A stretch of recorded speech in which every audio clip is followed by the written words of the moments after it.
అహల్య శ్రావ్య రిసెప్షన్లో అందరికీ drinks serve చేస్తూ ఉంటుంది. కానీ కాలికి ఏదో తగిలి అక్కడున్న గెస్ట్ పైన డ్రింక్ ఒలకబోస్తుంది అహల్య. అది సారీ అండి, చేయి జారిపోయింది, నేను కావాలని చేయలేదు అని అంటూ అక్కడున్న గెస్ట్కి సారీ చెప్తూ ఉంటుంది అహల్య. అప్పుడే అక్కడికి వచ్చిన భానుమతి కోపంగా చేయి జారిపోయిందా లేదంటే కావాలనే ఒలకబోసి నాటకాలు ఆడుతున్నావా అని భానుమతి తిడుతూ ఉంటుంది.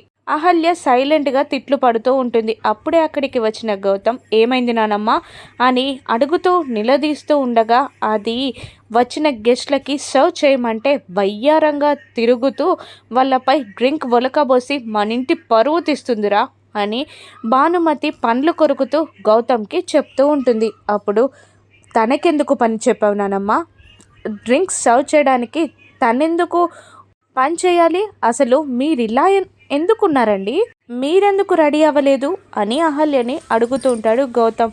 ఇది శ్రావ్య రిసెప్షన్ అండి, నేనెందుకు రెడీ అవ్వడం అని అహల్య అడుగుతుండగా, శ్రావ్య రిసెప్షన్ అయితే మీరు రెడీ అవ్వకూడదా, మీరు శ్రావ్య వదిన, మీరు రెడీ అవ్వాలి అని గౌతమ్ అనగానే అహల్య కన్నా ముందు బంగారాజు సంతోషపడతాడు. ఇక అహల్య రెడీ అవ్వడానికి వెళ్ళిపోతుంది. అదే టైంలో అహల్యని కిడ్నాప్ చేయడానికి బుల్లబ్బాయ్ వెయిటర్స్ డ్రెస్లో అక్కడికి వస్తాడు. ఇక అహల్య రూమ్లో కూర్చొని బాధపడుతూ ఉంటుంది.